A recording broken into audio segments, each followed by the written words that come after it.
आज communist party का 100 साल मनाया जा रहा है और उस पर ख़ास तौर पर सीपीआई की अपनी 25वीं जो है उनकी कॉन्फ्रेंस हो रही है, जिसमें मुझे ड्यूटी दी गई थी कि जो नेशनल फ्लैग है उसको होस्ट किया जाए। और मैं समझता हूँ कि ये बहुत इम्पोर्टेंट ईयर है, क्योंकि 100 साल पहले भगत सिंह ने नौजवान भारत सभा और स्टूडेंट यूनियन बनाई थी, उसका भी 100 साल है। और उस वक़्त जो कम्युनिस्ट मूवमेंट, उसमें जैसे आजकल हर लेफ्टिस्ट को पकड़ा जा रहा है, इसी तरह उस वक़्त भी अंग्रेज सबको पकड़ रहे थे।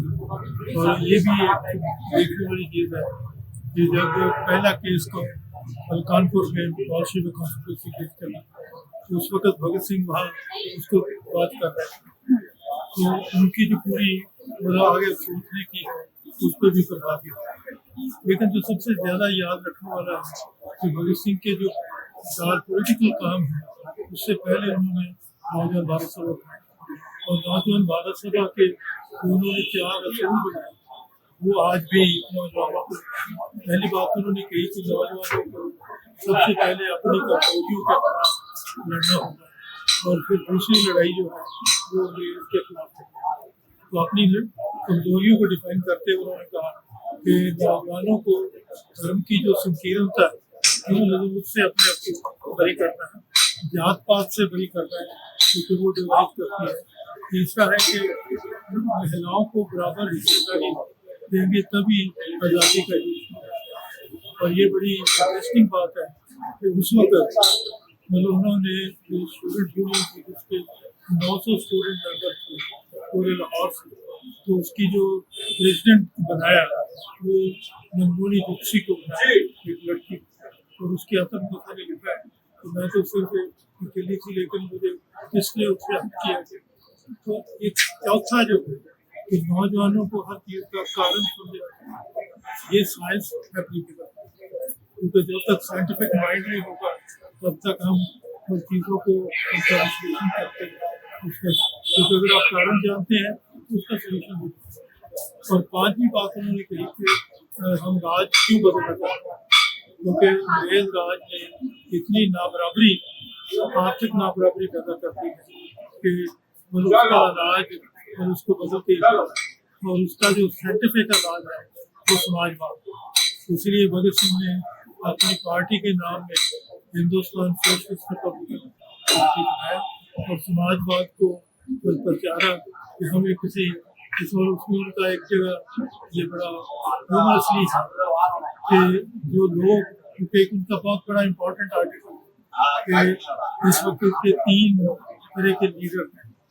एक लीडर है जो लोगों को, नौजवानों को जज्बाती करते हैं, पोलिटिकल होते हैं, लेकिन उनकी सारी फिलॉसफी जो है वो एक शब्द में खत्म हो जाती है कि वेदों के बगैर कोई समझदारी नहीं आई। जो और वो मतलब उसके संत वासवानी की क्रिटिसिज्म करते हैं, तो नौजवानों को उससे बचना चाहिए। और दूसरा है कि जज्बाती करते हैं, लेकिन जज्बात के बजाय हमें नेचुरल होना चाहिए। तो वो बहुत इम्पोर्टेंट है आज के। और खास तौर पर बाद में जो उन्होंने नौजवान भारत सभा का मैनिफेस्टो जारी किया, हम क्योंकि जलियांवाला बाग की यादगार में है, तो मैं एक चीज़ कहना चाहता हूँ कि वो पागल क्यों हुए, इसलिए कि उस वक्त के लोगों ने ऐसी एकता दिखाई कि 9 अप्रैल को रामनवमी जो थी वो इकट्ठे बनाई गई, और उसकी लीडरशिप जो है वो डॉक्टर बशीर को दी गई, और यही उनको पागल की। 10 तारीख को गोली चली, 12 तारीख को लाहौर में गोली चली, तो हज़ारों लोगों को मारा गया। तो ये मतलब कि आज बिल्कुल वही है। किसी ने कहा कि मतलब वो जो उसी वक्त क्योंकि RSS ने भी जन्म लिया, जिसकी जन्मदाता एक्चुअली सावित्री बाई है। ये सावित्री देवी जो है ये मतलब जर्मन लेडी थी जिसने कलकत्ता में शादी करके अपने आप को हिंदू बनाया था। लेकिन जो जो गोलवलकर की किताब है या की किताब है, तो उसकी किताब का मराठी ट्रांसलेशन ये बात बहुत कम लोगों को पता है, लेकिन वो सीधी मतलब हिटलर ने खेली थी और हिटलर को सीधा तो इसलिए अभी जो कह रहे थे कि वो राज चढ़ गए, उनके राज चढ़ना कोई नहीं था। गुरु गोविंद सिंह ने यही कहा था कि राज करने से ज्यादा राज को सीधे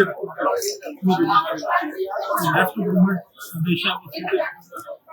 और एक जो मैसेंजर था मुझे बहुत हंसी आई कि वो कह रहा था कि ये बचत पर्व शुरू हुआ जिस दिन हमारा डीमोनेटाइजेशन से घरों की पूरी बचत खोई थी, और उसका लोगों को हिसाब रखना चाहिए कि बचत तो उस वक्त किया और ये जो त्योहार थे उनका खर्चा अब टैक्स बचाने से ताज़ा अपडेट्स व बड़ी खबरों के लिए जुड़े रहिए पंजाब स्क्रीन के साथ और बेल आइकन को दबाना ना भूलें।